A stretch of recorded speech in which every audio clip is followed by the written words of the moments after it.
Good evening, ladies and gentlemen, one and all. Welcome to Gooner Gathering, a rare Sunday night live, but there's a reason for that. I am Gooner Lee Meadows, of course, joined by my regular tag team partner. There are no problems with the Rockers. Ladies and gentlemen, the poshest man in all of sports entertainment, Posh Bertie. How are you, sir? Like the New Day a few weeks ago. Yes, Yeah. I'm doing great, thank you. I'm a little bit tired from too much Twitter antics, but yeah, I'm doing very good, and good to be discussing all things Arsenal tonight. Fantastic. And of course, from Arsenal domination, boo, go on. Hello, Dom. How are you, mate? You okay? Evening. All good, mate. All good. Glad to be here. Should be a nice, good chat tonight, hopefully. No idea how to stream it on my channel, but I've given it in the community note, so hopefully a couple of people will pick it up from there. Fantastic. Technology, I know. Technology and veterans like us, mate. I know it's not good, is it? It's overrated. I can't think. Go back to the Stone Ages. That's what I say. Yeah, now, and when times are much easier. Well, I'm going to start Lee, by the way, did you get my carrier pigeon earlier? Yeah, got your carrier pigeon. Got through. No Yeah, good. Yeah. First class. Let me just throw it to Posh Bertie just for a minute, because it'll be remiss of me not to just briefly mention the darts. I thought I'd throw him a bone, if you like, give him a bit of something to do, as he doesn't want to do watch-alongs with me anymore for some bizarre reason. I can't think why. I thought, how did you feel about doing the darts? I want to know your experience with it, and did you enjoy it? Was it fun? Or throwing me a dart, as you should say. I totally didn't make that joke off camera. That was fantastic. Myself and Sam Wilson did a watch along with the darts 2 days ago, and that is now our second most popular live video in Gooner Gathering history. So there we are. Quite the achievement. I don't know how many views it's got.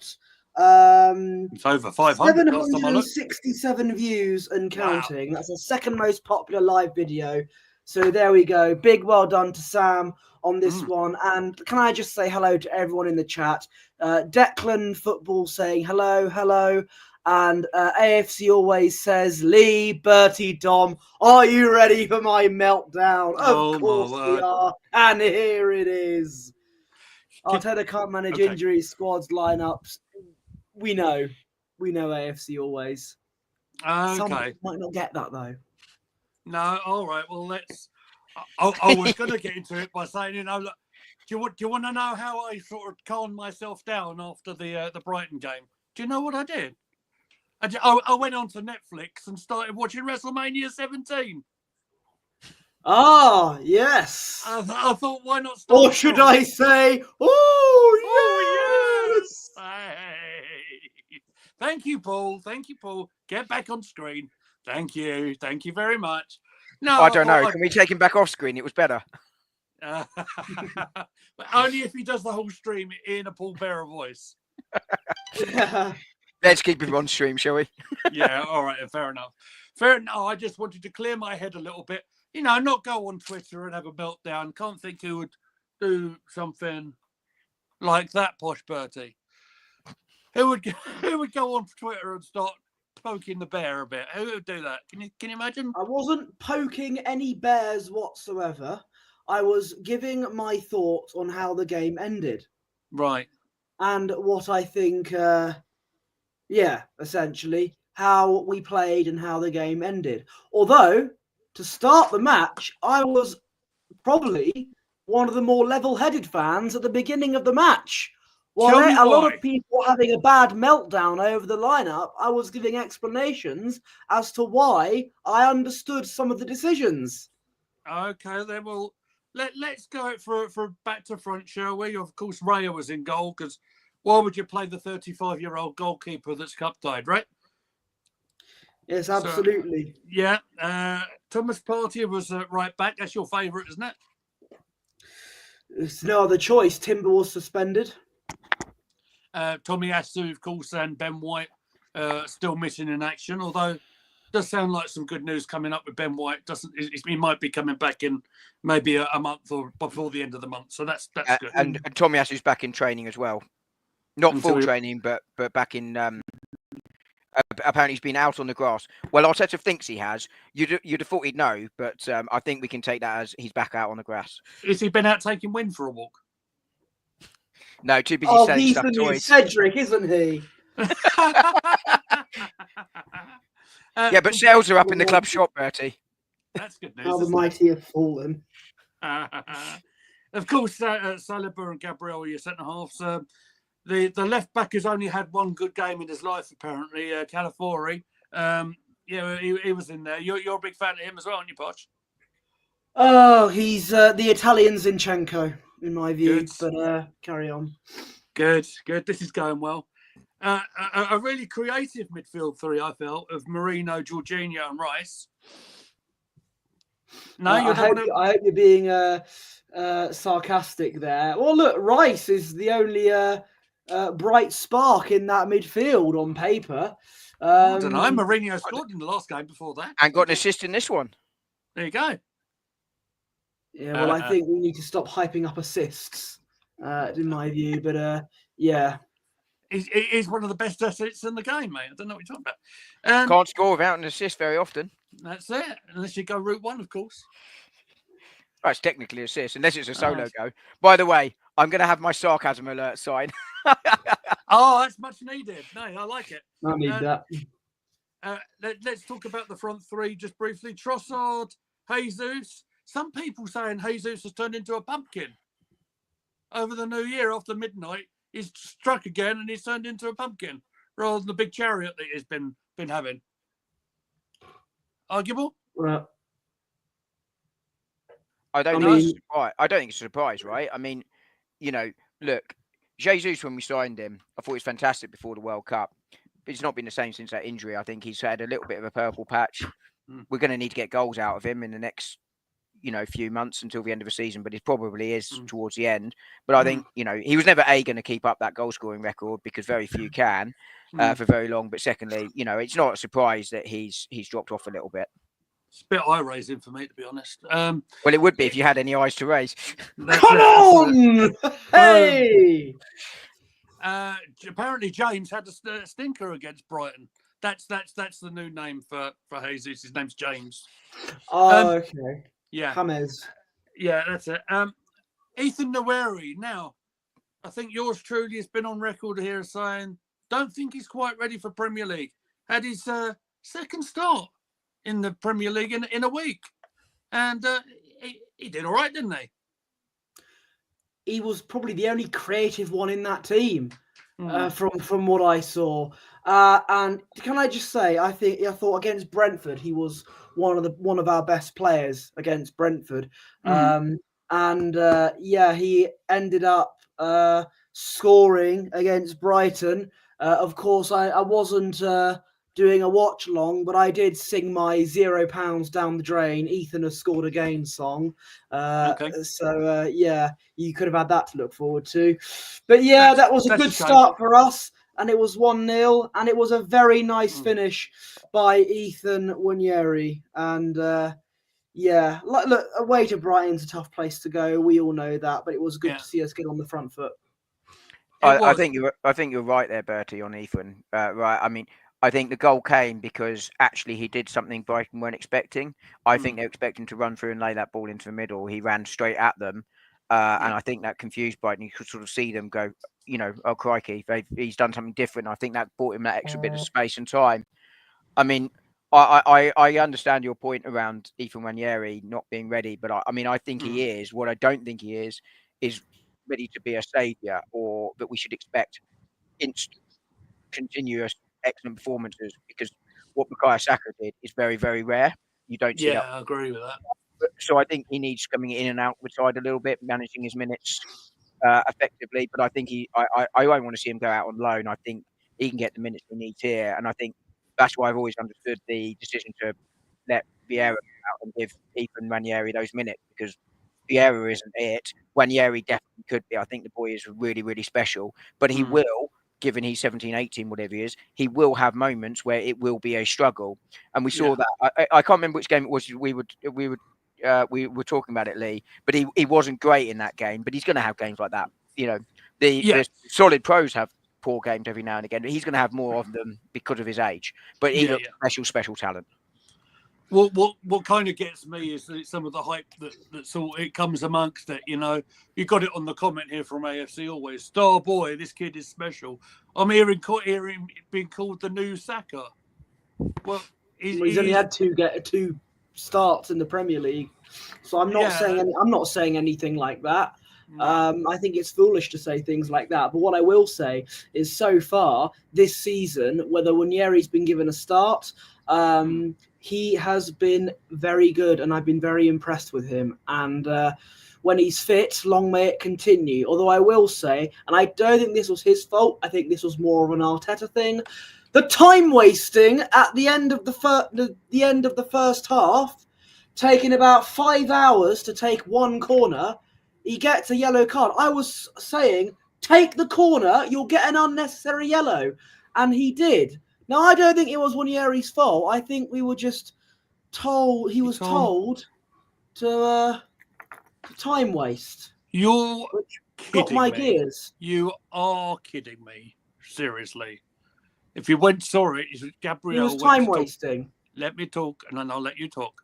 That's how it works. This is how conversations work, right? So, Gabriel, who's been the catalyst of everything our set plays, goes up to talk to him, gives him instructions, then he goes away, then he goes to take it, then the referee decides, I won't add the time on, I'll book him. Don't you dare say that's time wasting by Mikel Arteta. It's got nothing to do with him. Even he said on post. It's Gabriel's fault then. Yeah, possibly. But even Arteta said there's something we can do better in the post press conference. If you read it, he said, yeah, that's definitely something we need to do better with. I think the truth on that one lies somewhere in the middle, right? I think Arsenal have a reputation for time wasting and delaying restarts and that sort of thing, and I think that does play in referees' minds. I think it is also a deliberate tactic by Mikel Arteta at times, which I think we overuse. I don't think we need to resort to that very often. Sure, you're winning 1-0 away at the Etihad or Anfield. Sure, you know, Brighton, who I think are a really good side and I rate very, very highly. I'm not sure you need to quite do that. I kind of understand it a little bit yesterday, given we didn't have a lot of options. There wasn't going to be a lot of fresh legs from the bench with the amount of games, the injuries, the sickness bugs going around, etc., etc. Yeah. But I do think, in general, it is something that we shouldn't be needing to resort to as often as we do. Do I think that was a direct instruction on that one from Arteta specifically? No, but he does set the tone and direction for that. So I think the truth is somewhere between those two positions. Okay.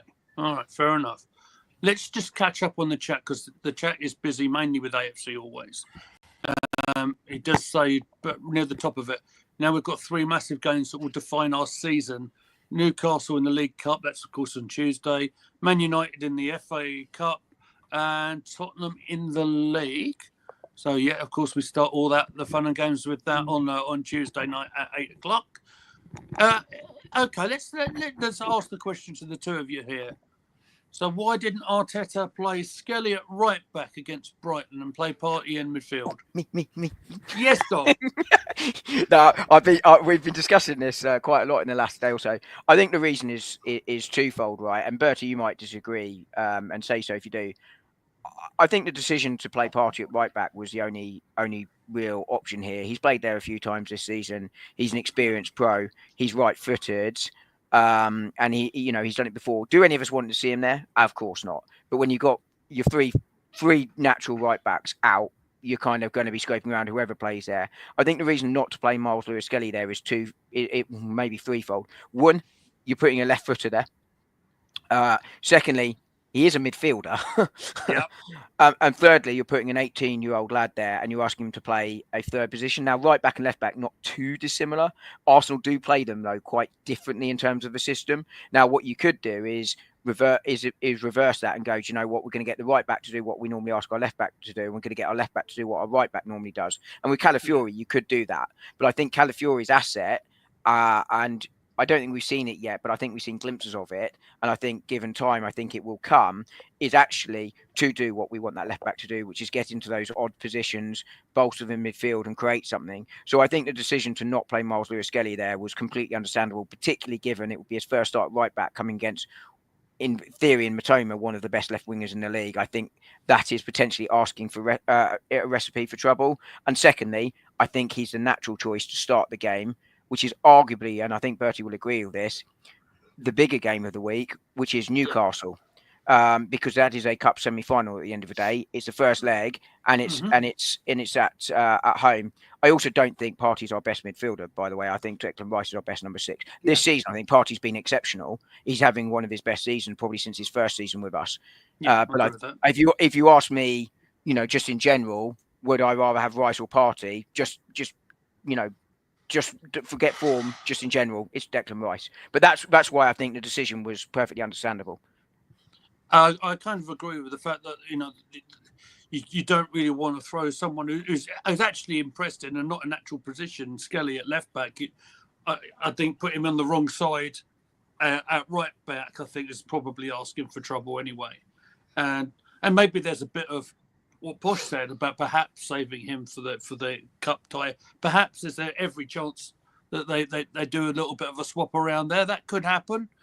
That's what I was thinking. Because with Timber Timber is back from suspension now, so you should think that he is going to be right back. And with Calafiori getting a start in the last 2 games, Lewis-Skelly will be back on the left. And this means Partey might go back into midfield, perhaps, with Rice and Odegaard, maybe. If Odegaard's fit enough, if he's well enough, there are lots of ifs and buts there. But as we know, I'm gonna go in on Arteta later on. But we both know he doesn't do things the easy way or the simple way. Our manager. I don't know. What do you mean by that, Posh? You can't say something and just... Well, when something is so logically there, Arteta likes to avoid it. I don't know. I think that's a bit unfair, Dom. Do you think he's right? I think it can be on occasion. Yeah, I also think that he can have a little bit of a Pep Guardiola overcomplicated situation, but I think I think that narrative is a bit overplayed, and I think if you look in general about what he's done, I think it's generally been better than it's been worse. I also think he's a young manager learning his way still. Now, do you want that at a club going for trophies? Probably not, but I think I don't fully understand the sort of point Bertie's making, but I mean that would be which might make my point a little bit sort of odd, because I don't really quite get the point you're making, Bertie. But but basically at times he does overcomplicate it. But I think sometimes that has benefited us when we've done things that teams aren't expecting and they're not quite ready for it. Fair enough. Okay, so panel, what has happened to Trossard? We seem to say this every time he has one sort of half or game that's not been the best, or he hasn't scored in. Or not, someone said, "Oh, what's happened to Martinelli? He scored in the last game, did he not?" Yeah, I think the majority of the season, Trossard hasn't been. The last time I was impressed by him was when he scored against Aston Villa off the bench, and that was back in August.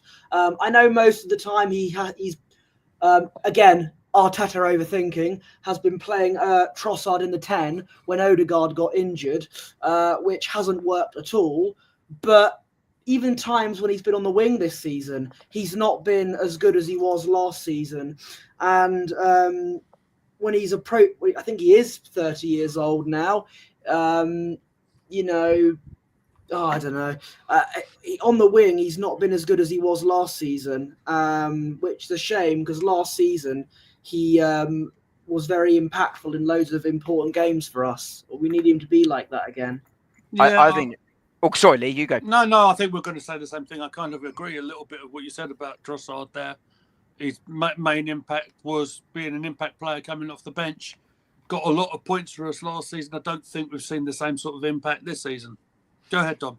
Yeah, I was going to say similar. I think his best asset is coming off the bench. I know players don't like it, but sometimes, that is they can still get a lot of minutes, and that's where they can make the most impact. Ole Gunnar Solskjaer famously was the one I had growing up. I don't like to mention Manchester United player, but at least he was a genuine gentleman of a player. But he was excellent at that. I think the other thing is that he was so good last season, he almost can't replicate it. It was a career year for Leandro Trossard. But he has undoubtedly not been at the level we would expect, even if it's not the level of this year. I think that is definitely fair to say. Mm-hmm. I don't know what the reason for it is. Because it's not just a sort of slight dip in form; it's been in and out. But I agree that the narrative is always one poor game and Trossard gets left. But I think that's true of a lot of Arsenal players. It frustrates me, to be honest. Jesus was rightly getting pelters because it lasted for 12 months. And I'm not saying it should take 12 months before you get pelters, but it can't be 2 games or 3 games. Yeah. Just to continue in what the chat is saying, the second half was shocking from Arsenal. Yeah, we'll talk about that in a second. This is a cracker one for AFC always.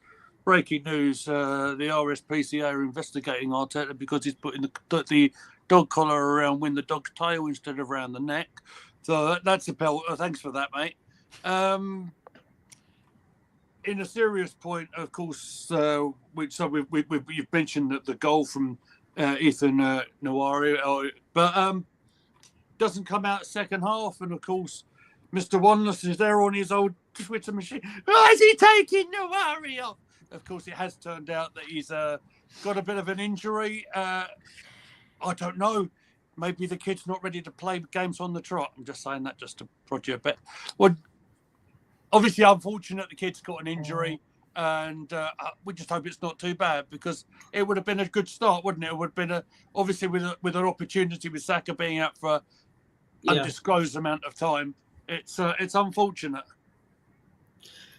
Yeah, he only said a muscular injury. Yeah. I don't know what that could possibly mean. That could mean a variety of things, but I don't know how long he's going to be out for. With Arteta saying we've lost him, that could be for a long, quite a while. I don't really know, but it is a shame because we do lack the creativity now that Saka is injured. Wanyeri offered that, not as I'm not comparing the two, but Wanyeri did offer a bit more of a spark in the last 2 games. So we'll have to see how long he's out for. But if he's out for a while, what's going to happen. We're going to solve that by signing nobody in the January transfer window. And I know you're going to say, "Oh, we expected that." I get that. But what happened to the 35 million that we got for Aaron Ramsdale? What happened to the 30 million we got for Nketiah? Have we got that money available? What's happened to it? Well, it ain't in my wallet, I can tell you that much.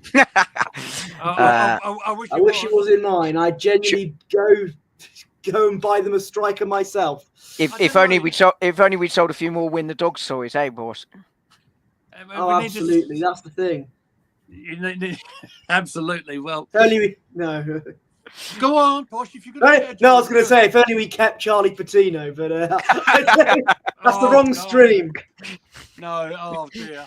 Oh dear. I knew you'd catch my wavelength. Can I just say on the substitution? I mean, I thought it was an odd substitution at the time. Yeah. But obviously it comes out afterwards the reason behind it. And he is probably one of the few players in the side that can do something out of nothing. I think that is an area we could look to address would be someone that can do that. But he had a really good game. Hopefully it's not serious. I don't think Arteta even knew how serious or not the injury is after the game. I very much doubt it because I imagine if it's muscular, they need to see how it reacts and sort of to assess it that way. But it certainly impacted creativity. He was the only natural creative spark. You were being very flippant about the midfield, but it's not a midfield that was going to create anything significant. I know Moreno gets the assist, but exactly, which is why very flippant about it. But we definitely missed him because he was the person that could do that. But hopefully it's nothing serious. I think the thing just on where the money is. I've addressed this a couple of times actually. no one knows what Arsenal's situation is with PSR, right? We don't know.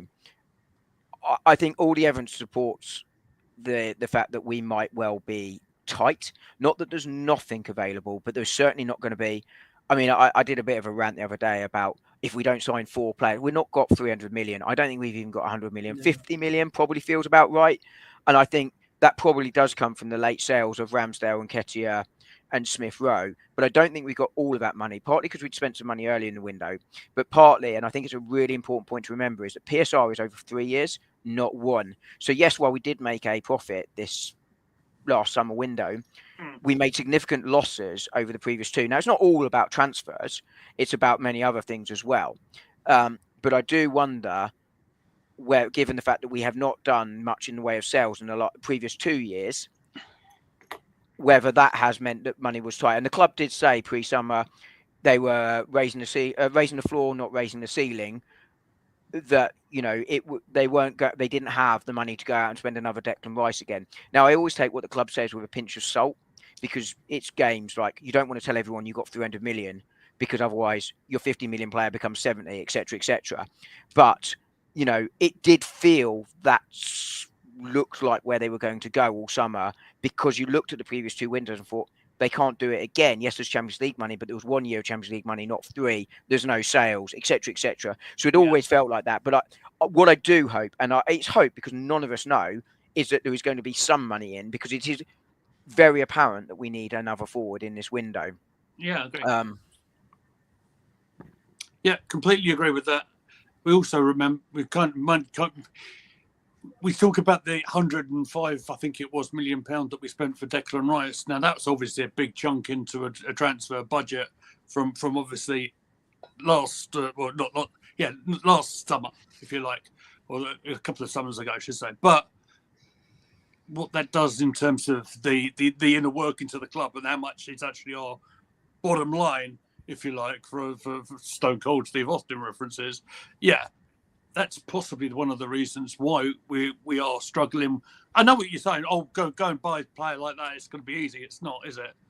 That's possibly one of the reasons we got another one of Posh's favourites in on loan from Chelsea, Mr. Sterling. And how great of a signing was that? Well, I don't know. Tell me. Useless. Should have kept Reece Nelson. Reece Nelson, of course, is making ever so much of an impact at Fulham as well. He's made the same impact as Sterling has at Arsenal. I think the thing with Sterling is he's just not being used, right? Now, this is something I do criticise Arteta for, is if you're not an Arteta player, he doesn't want you. Now, did Arteta want Sterling? Yes or no? Probably not. But I do think Sterling got 16 goals and assists for Chelsea last season in what was an average Chelsea side. That's not to be sniffed at. Do I think Sterling's the answer? No. Do I think Sterling coming in and Reece Nelson going out was the smart thing to do? Yes. Reece Nelson getting some football at Fulham. He's not going to be an Arsenal player. He's not good enough for Arsenal. Hopefully that can raise the value of him and get us a sale. Sterling comes in. It's costing him half his wage, which is still not an insignificant amount. He's on a lot of money. If he's good, we can sign him. But what we don't know is whether Sterling can play or not this season, because he's played, 8 games, 9 games, most of which are off the bench. He's had 1 poor game, which is a Shakhtar game, 1 good game, and the rest have been average. From that point of view, he has been average. But do I think we'd have got more out of Reece Nelson? I find that hard to believe. But what we should have done, and I said this in the summer, I was having a discussion with some other guys about the size of the squad. The size of the squad is absolutely fine. It's bigger if you include Ranieri, Setford as the third choice goalkeeper, because most people have a veteran sort of 35, 36. Yeah. But Setford's the other way. So I've got Neto. And Miles. Yeah, exactly. And Miles Lewis-Skelly, right? Those are not included in our squad because we don't have to register them. So the size of the squad is fine. But what I did say at the time, and I stand by this, and this is coming back to haunt us, is there was 1 too many defenders, which is probably Kieran Tierney because he's not favoured by the manager, and 1 forward light. We basically replaced Nelson with an upgrade in Sterling.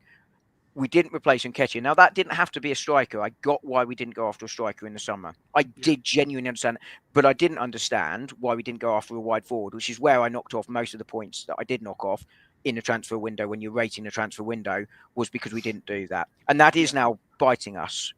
We got away with it last year with the defenders. We haven't got away with it this year with the attackers. Yeah. And just the final thing from me with Sterling, a lot of when he has played has been in the cups, hasn't it? He's not had a huge.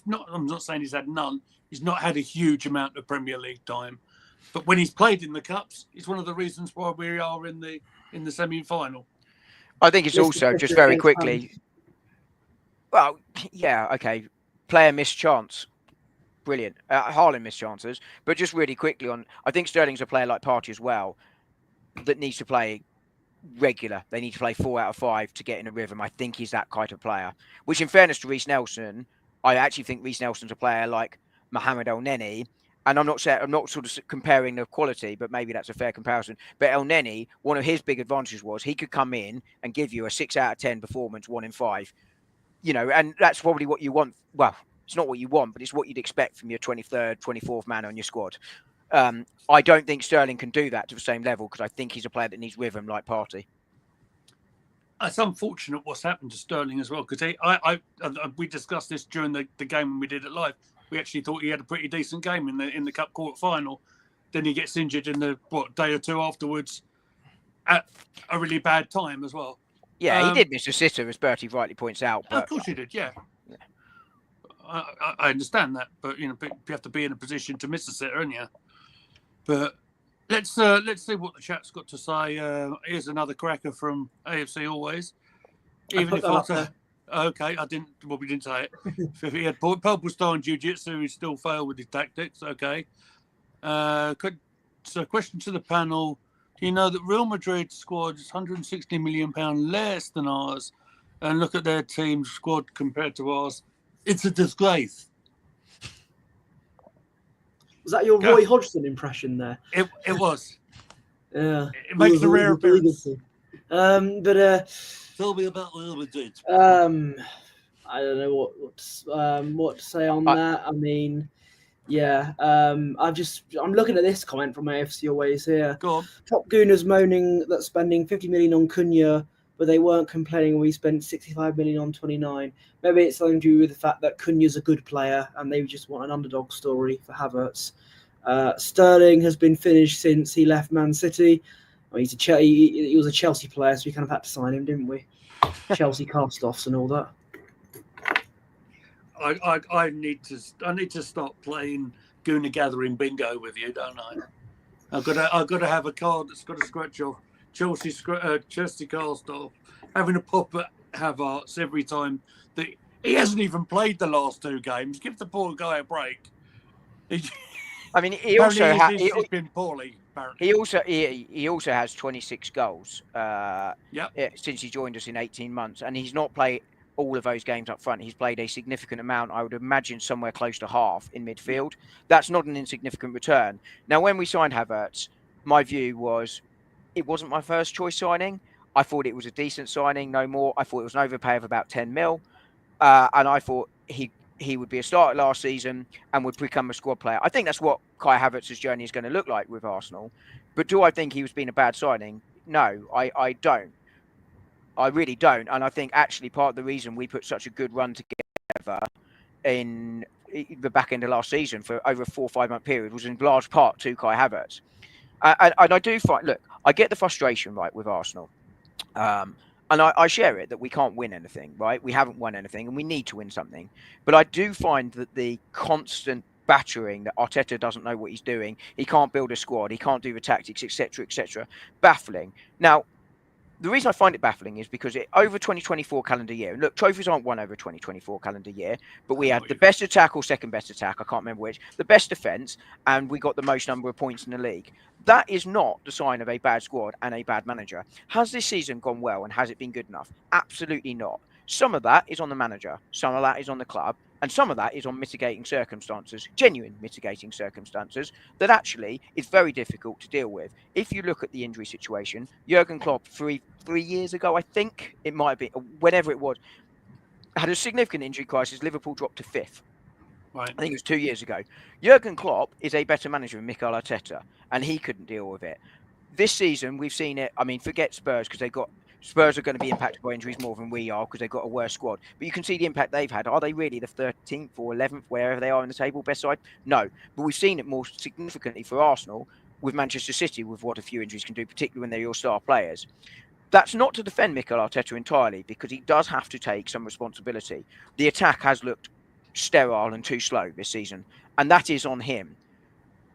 But equally, there are some circumstances, and it doesn't make him a bad manager. I think he is a good manager. If at the end of the season we've won nothing and he loses his job, he can have no complaints.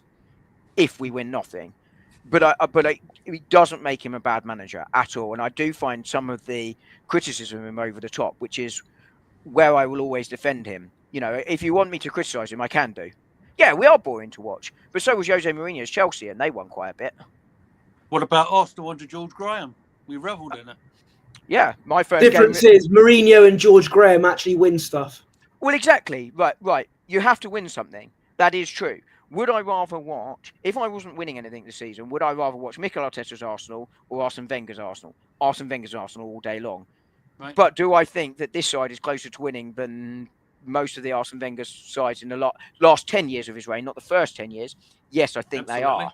they are. And would I sacrifice some of that style for winning some trophies? Absolutely, I would. But it does mean he has to win something. And I keep making this point, but I find this narrative that Arteta is a terrible manager simply baffling. Yeah. Can I just put in this comment up here? Because this is, you're kind of talking about the tactics and stuff like that. And so AFC always says you don't see Pep put Haaland at left wing back. Oh, wait. Oh, Arteta did that with Aubameyang. That's when his downfall began. No, Aubameyang screwed Aubameyang.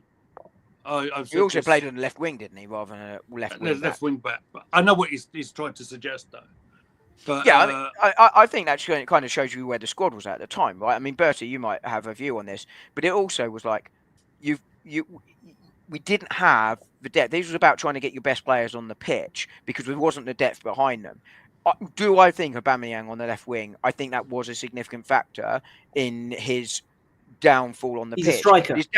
Yeah, right. So I would have probably looked to try and gone in some kind of 4-4-2 to get Lacazette and Aubameyang. Or do you know what? Drop Lacazette and play. I can't think who our left wing would have been at the time. So I'm just going to say Reece Nelson on the left. But we'd have probably had a better option than that. I just can't remember who it was. Yes, I think you probably could. But ultimately, Aubameyang's time at Arsenal ended because Aubameyang was a prick. That's a technical term. Excuse my language, but he was. I do agree with it. Aubameyang scored goals. He was the top goal scorer for our 2 seasons in a row. And he was the former captain who didn't behave like one. And he if didn't. We had Aubameyang in 2022, we would have qualified for the Champions League. Absolute. What's that smell? Oh, yeah, it's horse. Anyway, Dom, what were you going to say? I was just going to say, look, Aubameyang had to go over his behaviour because you're looking to change the culture of the club. I agree, Aubameyang was our best player. No question. I was delighted when he signed that new contract. And I do, as I said, I do think playing him on the left wing wasn't the right thing to do. It was a bit odd thing to do. But also, ultimately, Aubameyang has to take responsibility for his behaviour. He really does. And ultimately, he did nothing after he left us either, not really, in terms of his own personal performances. But, I mean, Posh is right. You should have played him up front, drop Lacazette. That's hindsight. One of the reasons What's what why I've done. he wanted to leave. I think so, but it doesn't condone his behaviour. He's still captain of the football club. It's why I think Bruno Fernandes shouldn't be captain of Manchester United. Not that I really care, but... Lee, I'm fuming with you now. You paid me off. Yes, George Graham's football was boring, but look at the trophies he's won, and you have the audacity to say that. Yeah, like I said, I like He didn't. my channel. In Lee's defence, I'm going to defend Mr. Meadows here, but he didn't compare George Graham to Arteta. I did not. He just said that we were boring to watch under George Graham. I was saying the difference was George Graham is a better manager than Arteta, despite playing similar style, because George Graham actually found a way to win trophies. And what I said is we relished it.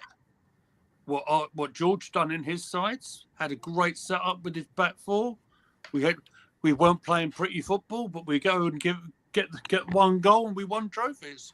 That's one of my first memories of Arsenal was but not my first, was on the North Bank chanting 1-0 to the Arsenal. Ironically, it was 0-0. Absolutely. But,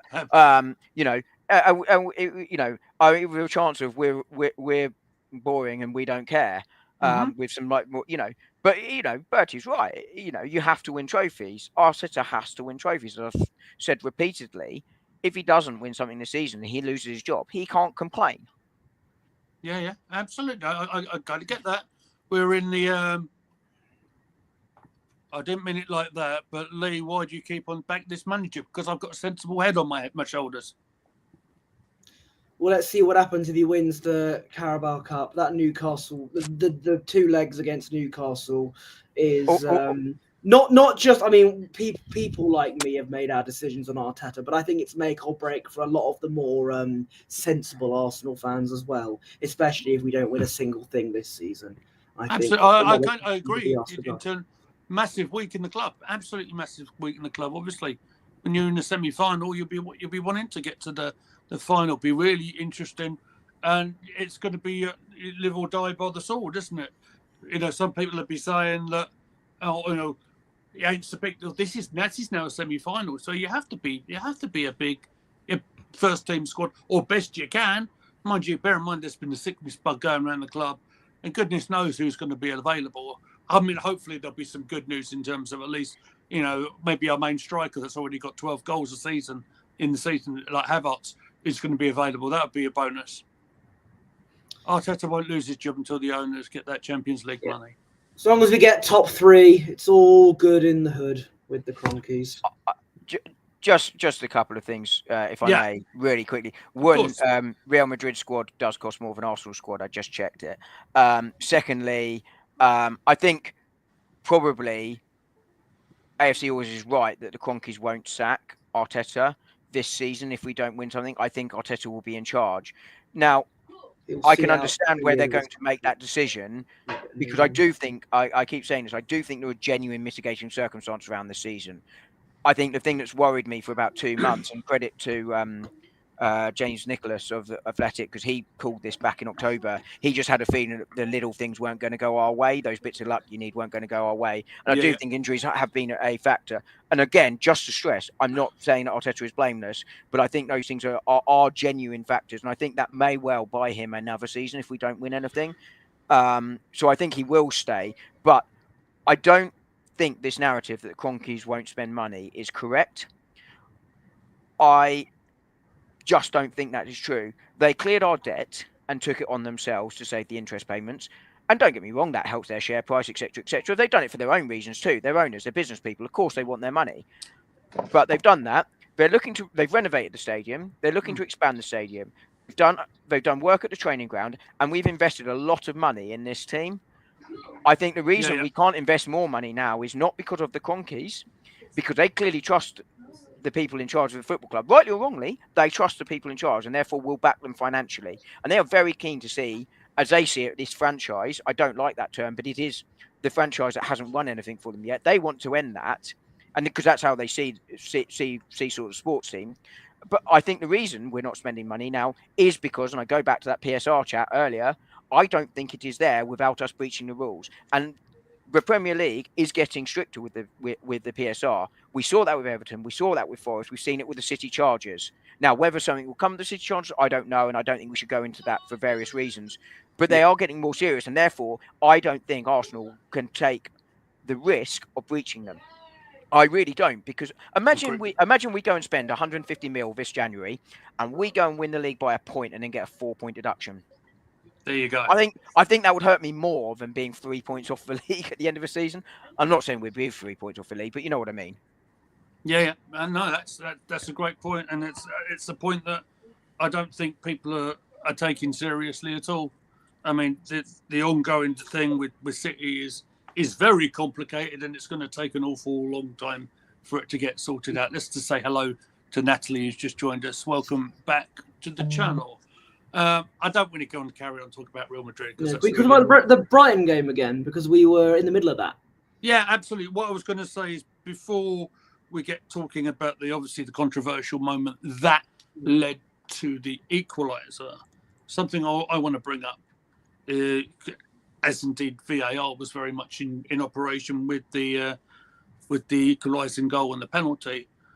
I mean, can anyone justify why we didn't get a penalty while Gabriel was charged down during that corner?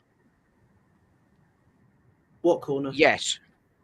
So I think this was the Moreno Jesus one, right? Where was it? I can't remember. Moreno definitely collided with an Arsenal player as they both went to head the ball. I think it was Jesus, and Gabriel was grabbed by O'Reilly and then tripped in the penalty box.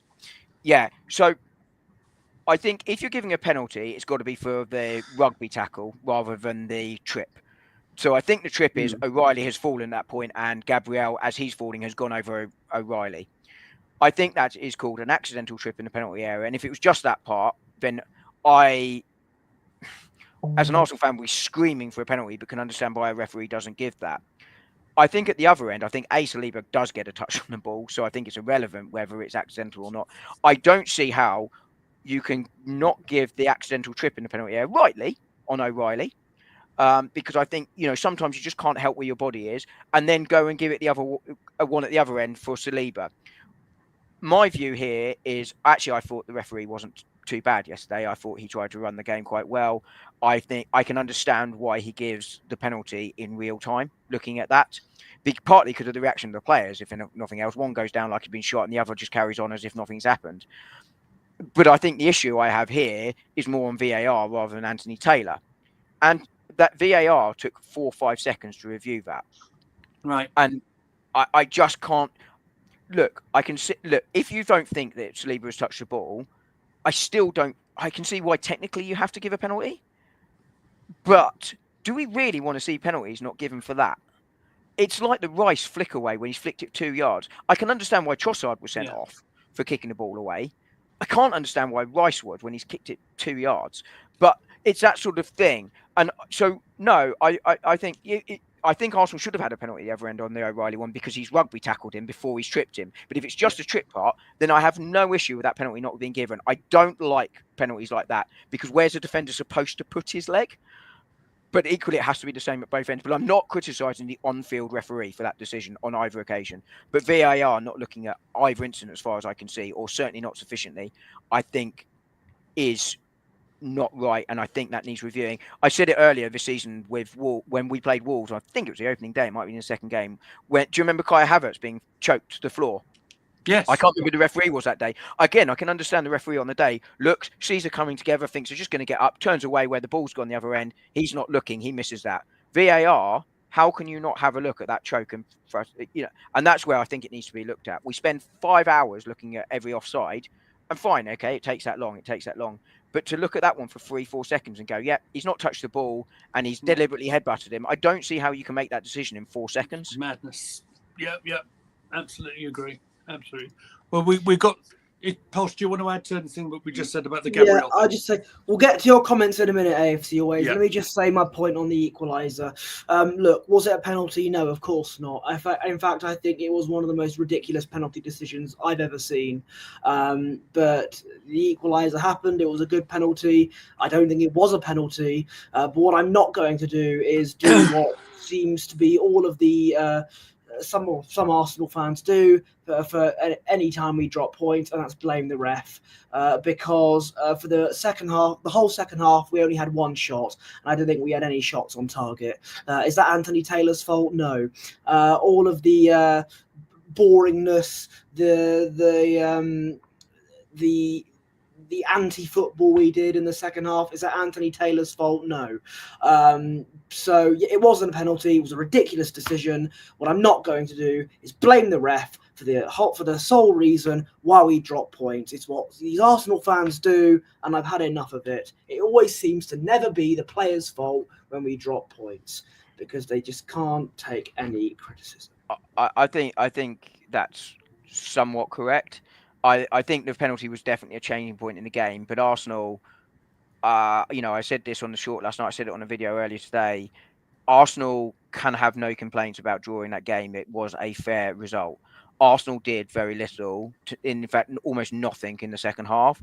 I think some of that was fitness. I think some of that was the lack of attacking options, for which, like we say, there's some blame there and some genuine issues there. So I agree, Bertie. I don't think you can entirely blame the referee. Do I think with different refereeing decisions this season against Brighton, we take at least 4, if not 6 points rather than 2? Yes, and suddenly you're a lot closer to Liverpool. But you're exactly right. You cannot entirely blame the referee. right? You just can't. There are very few games that you can just entirely blame the referee for it. I think one of those games would be Newcastle last season, where I couldn't make the argument that we should get 3 points, but to get 1 point. Yeah, I know what you mean. But those games are very few and far between. It very rarely rests on one decision. It's a bit like when Arsenal fans blame a player for missing a chance. Actually, if we're relying on just one chance to win a game, we've probably not done enough to win the game then, have we? So I think Bertie is right. You can't just blame the referee. I think it was a factor, but it wasn't the only factor, and we didn't do enough ultimately. Yeah, I think the fact that we've done the stream and up until about the 46th minute, we hadn't even mentioned the referee. You kind of get the idea of what I think about that. Obviously, a weird penalty decision that goes against us with Saliba. We've mentioned it does get ahead to the ball, but the referee but the referee had a good long look at it, and the way the VAR is, what they're tending to do is they're trying to, or for the most part, stick with the on-field decisions, aren't they? I think is kind of where it's going. I'm not gonna say it's the reason why we dropped the points over there, because we did not play well, and I never said any stage during this stream that we actually did anything to warrant getting a win. And maybe the free kick of the at the end, where I think was it Thomas Partey who got ahead to it, but it was nowhere near on target. I think there was a scuffed shot from Declan Rice that which he didn't connect with properly, and that went straight to the goalkeeper. But yeah, kind of agreeing with the point here that it ain't the referee's fault that ultimately that we didn't play well. No, I think it's also one of those decisions that you can go. VAR is there for, right? Anthony Taylor has made, on a first viewing, the right decision on the field. Right. No question. He sees that in real time and thinks Saliba has headbutted him. I do think that, regardless of whether he got the ball or not, and I think he's got a slight touch on it, I think you see those collisions, 10 times a game, all the time, because when you're heading for the ball like that, one of you's getting it, one of you's not, and you're almost heading the ball and the player at the same time. Which is I think is a very different scenario to a sort of trip or something like that. But even and I think it is, AFC always made the point about the Fabianski punch. I think there's a world of difference between those two. Fabianski's missed the ball by quite some distance. I think Saliba, was a penalty. I remember. It was a penalty. And look, we see them not given all the time. I think that was Anthony Taylor again, actually. Made a brave call there. But he makes a point afterwards about making excuses for that. You can't. The draw was a fair result, and the irony is, actually, in general terms, 4 points against Brentford and Brighton away in the same week is not a terrible result. The problem is Liverpool are miles ahead, and you've got to catch them up, and therefore it is a terrible result, right? Brighton are no mucks. Let's be clear about that. Absolutely, great point. Would have been an awful lot worse as well had Man United not got the draw at Anfield today as well. Thank Christ for that. Absolutely, it would have been. Doesn't make a difference for us because we're not in the title race anymore. Well, you say that, Bertie, right? Had we gone with what you said previously, like completely rest aside or whatever, or whatever changes we would have made. I didn't say completely rest aside. If you're talking over me, I don't appreciate that. And if you're making all sorts of changes before, in a league game, and you go and get absolutely bumbled. Just say, like Dom's made a point, then no mugs themselves. Then you're just pouring on pressure on yourself. If Arteta went and done that with, I don't know, we're down to youngsters on the bench again, aren't we? If we played them, say it's just putting fuel on the fire for people who are calling for his head anyway. Well, can I just say, I never said play the youngsters. I said make a few changes. It's actually what he did. It's what he did. With Lewis Skelly being rested, I expect him to start in the Newcastle game. I expect Timber to be back. I expect Partey to be back in midfield, hopefully with Odegaard in there. Maybe Martinelli on the wings. Maybe something like that, which is what I expected Arteta to do, and he actually did. But I wasn't saying just rest the entire squad. I had another point I was going to make, but Basically, Bertie, your point is you prioritise the cup over the league there, but not entirely. Yeah. Right. Gotcha. Absolutely gotcha. Thank you for I clearing think up. just really quickly on that one. I think probably Liverpool going to win the league. It just feels like this is not entirely true. This is very simplistic, and it's deliberately so. Everything has gone to Liverpool's way. Everything that could go their way, everything that could go wrong for Arsenal has gone wrong. That is overly simplistic, right? That is not entirely true. That is a very simplistic narrative. But it just gets that feeling, right, that Liverpool, a bit like Leverkusen last year, nothing can go wrong for them. Everything is going right. Arsenal, when they slip up, Arsenal slip up. So I think probably Bertie is right that Liverpool are now going to win the league. I'm not fully going to give up on it, and I certainly wasn't giving up on it at Halloween with 7 months left of the season or whatever it is. But it just gets that feeling that Liverpool is just going to be their year. Salah has been so good this year. Like, I think he would be the top scorer for Liverpool already in 19 of the last 30 seasons or something daft like that, and we're halfway. It is insanely good. But equally, he's been involved, and this stat is a month old, so it might have slightly dropped, but I imagine it'll be still plus 70, 75% of the goals this season. If he goes down with an injury, you do wonder what might happen to their season. Or if they hit a real sticky patch like Chelsea have done, what happens to them? So I don't think it's totally over. I think the problem I have is that Arsenal are going to be without Saka. Odegaard clearly struggling for form since his injury. And Arsenal are drawing too many games at the moment, and the attack looks a bit blunt. If Arsenal were to get a reinforcement in, one, I don't think two is realistic unless one is a loan or a free. But get an attacking reinforcement in, and there's a Salah injury. I think that the trophy hunt for the Premier League is back on. I don't think anyone but Arsenal are going to beat Liverpool, but there are two huge ifs there, and I just don't think it is going to be. I called Arsenal to win the league 4 years ago.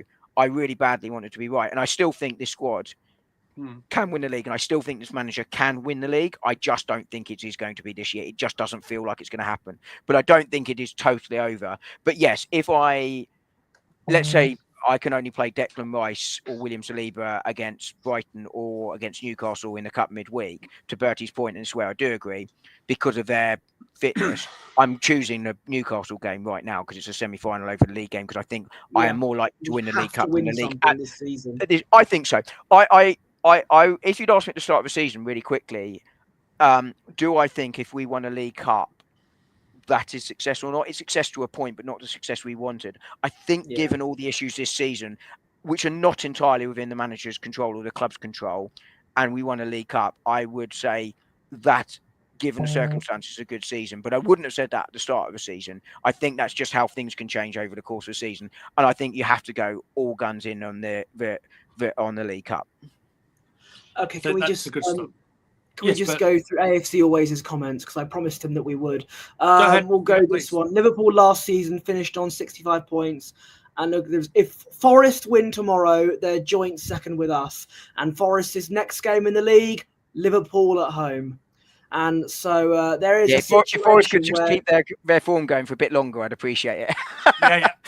Well, if that's the case, Forest will be 3 points or 2 points behind Liverpool in first, and I would go as far to say they've probably got a better chance of winning the league than we do. Really? Yeah. Yes. Really? Yes.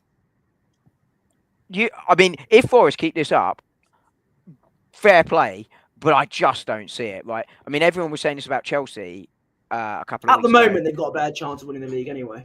I think if you... I say at the moment, if they beat Wolves and they beat Liverpool, then yes.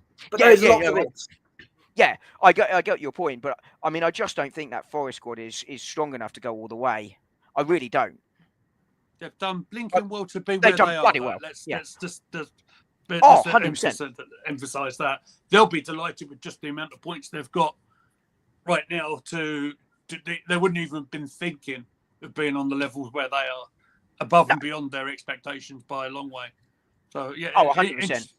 Interesting where they're at. Of course, it's the return of Nuno, isn't it? But to Wolves tomorrow, so that should be interesting.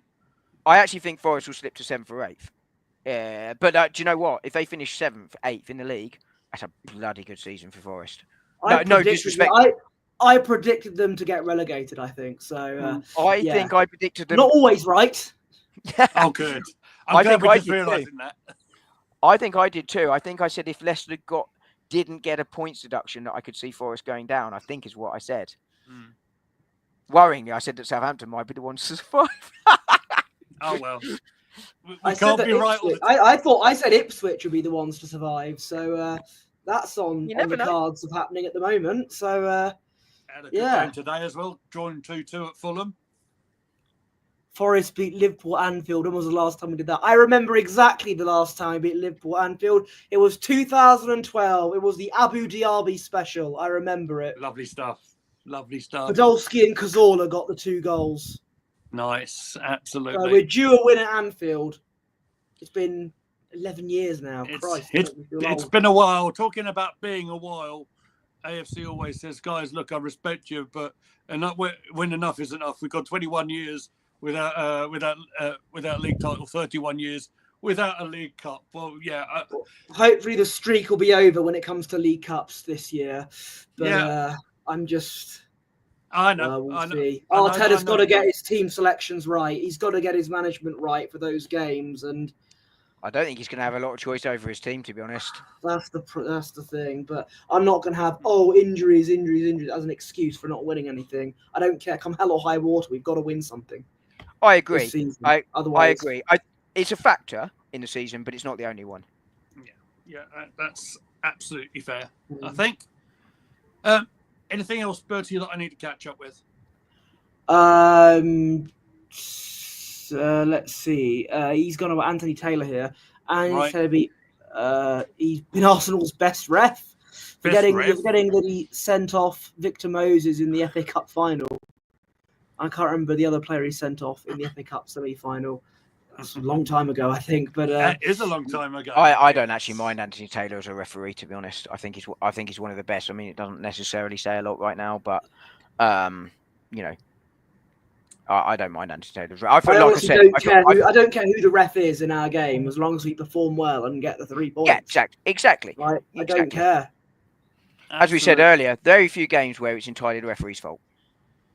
And without the referees in the middle, we don't have a game, do we? So... Absolutely. Do you know what? Did anyone hear Martin O'Neill talking about this and Brian Clough? Go ahead. I don't know this. Go on. This was a couple of days ago. I mean, I listened to it a couple of days ago anyway. He was saying he was on the overlap with Roy Keane, Gary Neville, and that, and he was saying that Brian Clough was always. He got really cross when his players started arguing with the referee and would tell them to shut up, basically. He said, ultimately, the referee is always right, even if they're not. He said, obviously, in private, he'd be absolutely fuming, but you do not come out and surround the referee, publicly criticise the referee. And I'm sure there's going to be clips online of Forest players doing that, but apparently he used to go absolutely mental, which, of course, prompted a lot of laughter when Gary Neville straight away went, what happened after you left Forest, then, Roy? Did you forget all about that, to Roy Keane? But, actually, he's absolutely right. I don't like this constant complaining of the referee. Look, referees make mistakes, and it's incredibly frustrating. And at times, I'm as guilty as anyone else of going, come on, ref, how's that not a foul? Yeah. But I think my frustration is more with the VAR at times rather than the on-field official. And that was the case on Saturday. Anthony Taylor in the moment, I think I might well have made the same decisions he did, because in real time it looked like he'd missed the ball by a long way and it clattered him. Yeah, absolutely. Now, gentlemen, I think we've just about covered what we needed to cover today. Anything that comes out of the press conference tomorrow before the Newcastle game, I'm sure I will bring up at some stage on my own tomorrow. I'm going to give everybody else a day off, and there might be something else that comes up on the channel. We shall see. But just a couple of comments on there. Brian Clough is a legend, of course he is, young man. And he'll enjoy seeing Forest at the moment. He'd be very proud. Yeah. I'm sure he would be. Now then, young man, do you like flowers? Let me tell you, Barbara. Can you just go and get this young man some flowers? Thank you very much. My Barbara. Absolutely. Oh, he's an absolute legend. I imagine he could be a piece of work when he wanted to be, though. Absolutely. You know the Crossley story, don't you? The Mark Crossley story. When he's played for Forest, I think, and then, he's...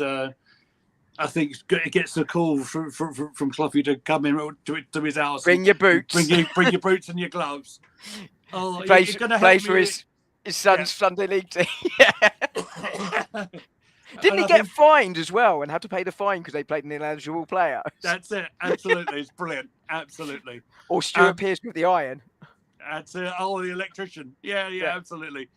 We could probably talk about Cloughie all day. One more question, though, from AFC Always. Why can't VAR be like the Hawkeye in tennis? Or, in my case, the third umpire in cricket? Yeah. I don't know. I know there's going to be announcements, isn't there, in the Carabao Cup? That's it. Absolutely. So that could be interesting. I wonder if the solution with VAR is you raise the bar for where they intervene, which probably, ironically, means that you don't overturn Anthony Taylor's decision with Saliba. I wonder if you raise the bar and you introduce challenges, and I think they are looking at trying to automate offsides, aren't they? So it's just that's absolutely correct. And I think that's where the Hawkeye stuff would be most useful. Would be that. Because the plan with that was going to be at the start of the season, wasn't it? But I think that just kind of went. I don't know exactly what happened there. Yeah, I agree with Natalie here. Hope no worries. Not going to be up for too long. AFC Always. Don't worry about spelling in the chat. The lads will tell you my spelling's appalling in our WhatsApp group. Don't worry about it. It's absolutely fine. Before we go, can I ask you two a question? Oh, sorry, go on. You were going to say VAR. VAR is not the problem. It's the people that are doing it. It's AFC Always. Yeah, I think that's probably fair. I was going to ask you two, because I'm asking anyone I'm doing a show with this, if you could make one realistic, and I emphasise the word realistic signing in this window, who would it be? It would be an attacker. I was going to sign a fourth choice goalkeeper. Scott Carson. Ben Chilwell. No, it would. I so nearly went left back as well. We'll sign Robert Sanchez and Ben Chilwell. There you are. It will have to be an attacker. Be worse backup goalkeepers, but not in this window. Yeah. And that's all I can think of. I know Cunha's I think he signed a new contract for Wolves. I'm assuming that's going to have a relegation release clause in it. Yeah, I would imagine so. I think it's one of those ones where I think I was talking to Josh about this earlier, True Gooner, where Cunha signed that contract, and I'll talk about this to give you a second or two to think longer about who you'd sign, where Wolves are going to go, you're worth £100 million to us because you could be the difference between staying up and not, and that's £100 million. No one's paying that. So what we do, you stay to us for the end of the season. If we go down, here's your relegation release clause, and it's 40 million or something like that. I wonder if that's the deal that they've done.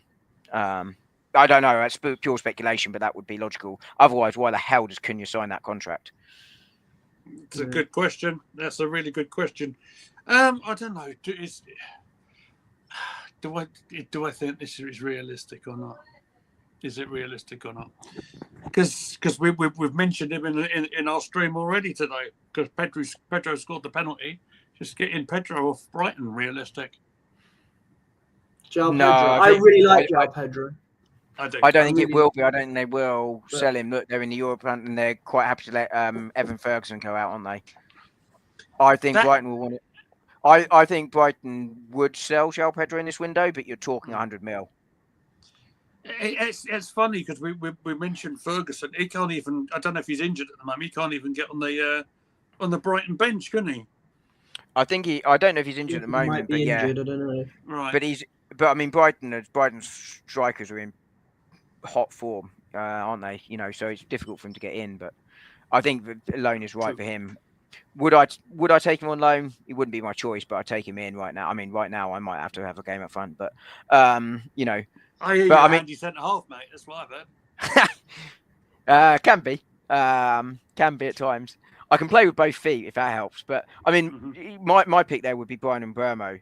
I think you can. Yes. Yeah. Good shout.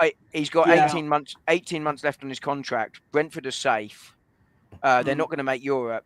I wonder if 50 mil might get him out. And I don't think Arsenal got much more to spend than that. I really don't. I'd love to be wrong, but I don't. He had a great game against us the other day, didn't he? And his pace for a great game yesterday. I think he's a really good player. I've not seen yesterday's game yet, actually. He's got 2 goals. Right, okay. Lee did his best Arsene Wenger and didn't see it. I did not see it. But in all seriousness, here's why I want Mbeumo, right? Yeah. And then Jonathan David would fall into this category. He's a player that can Yeah. make a difference right now. And Mbeumo is Premier League experience, so I think that's where he peaks it for me. I think he's a player that would probably go, do you know what? I know I'm not getting in ahead of Saka, but if I get minutes from the bench in 3 out of 5 games and I start 1 in 5, he's probably accepting that to go from Brentford to Arsenal. No disrespect to Brentford. Hmm. And I think Tottenham found this with Harry Kane back up. Trying to find a player that will do that when you've got a player that's going to play every minute when fit is so difficult. It's what makes backing up Odegaard so difficult, right? They're going to play. But I think he makes an impact now. I think he accepts a squad role going forward, and he can play a couple of positions as well, which really helps. And I think Brentford, unlike Wolves, are in a position where they could probably afford to sell him and take the money now in a way that Wolves couldn't. I think it will cost you a slight premium in January. I think you could probably get him for 30, 35 million, 40 maybe in summer. I think it's 50, maybe 60 now, but that is the one for me. Jonathan David is another interesting one because he's got 6 months left on his contract, but I suspect Lille will value him similar to Wolves because he could be the difference between Champions League and not Champions League. So they might go, do you know what? We make the Champions League. We'd rather make that with Jonathan David and lose him on a free than take 30 mil. Absolutely. Fair enough. That's an interesting point. I do want to sort of wrap this up because I do want to sort of, we've been on for over an hour now, and I need to see what's going on with the fan behind me because my little girl's back at school tomorrow. I've got another day. They put in an inset day and they told us a Thursday before term. It's like, oh God, I need to get the morning off work. Oh, no. Okay.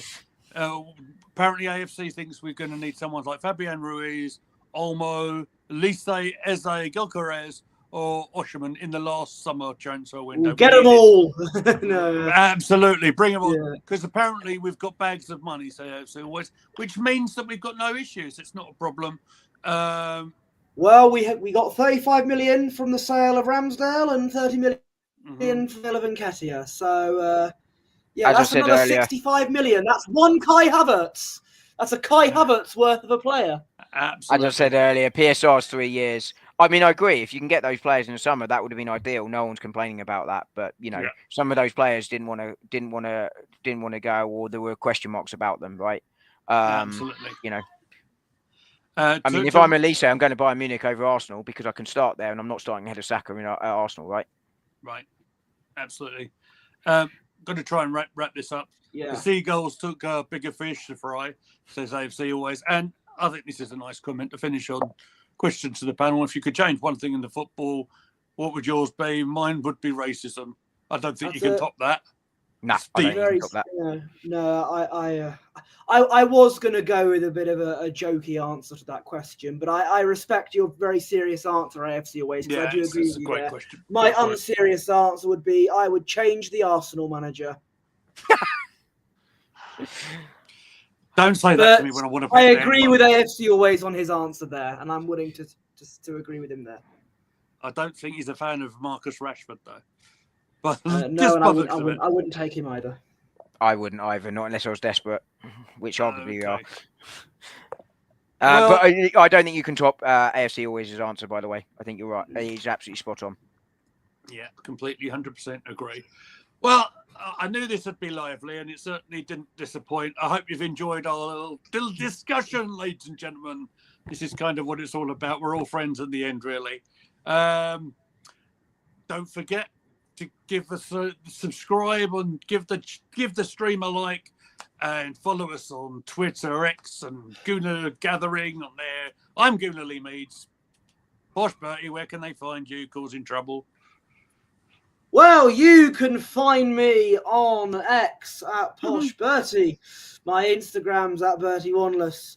And I run Gooner Gathering's Instagram account, which is at Gooner Gathering, where he watches Arsenal, so we don't have to.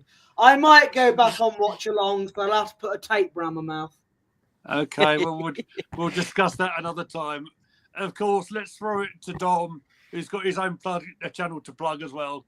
Go ahead, my friend. No, thank you. And thank you again for all the support you've given me. You can find me at Arsenal Domination. I've got a video out today on, which I actually recorded one hit, no notes, as is my style. I'm like Sir Henry Simerson, for anyone that gets a reference.